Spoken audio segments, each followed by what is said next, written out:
Hetui me fitu baye chitinko Namatini matuda badara kokon Obata enyada Gammadu garanko Nadakka bimalesi kudarabiko Hetui me fitu baye chitinko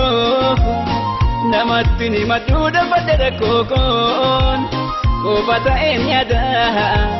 Gammadu garanko Nadakka bimalesi kudarabiko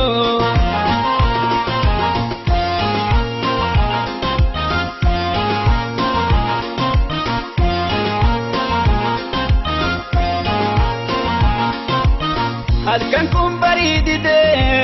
nutti dheerate karaan Rabbi nuuf birmaduun jireenyi nu jeeqera Akka jirruutaan jirra rakkoo farkan kennineen Halkanii guyyaa yaannaan dhalannee takkanteen Yoo wajjanne nyaanne daarree onuufannee yoo beelonne nyaanne ifaanye Maaliif hin fagaanne yoo jiru nu taane jiru yoo dandeenye asteenne Wantuma fi kennee hiixannee yoo funeen Wanta keenya dhabnee halkan baatirra eeyyama eeggannee Gammadeen boqotu keessi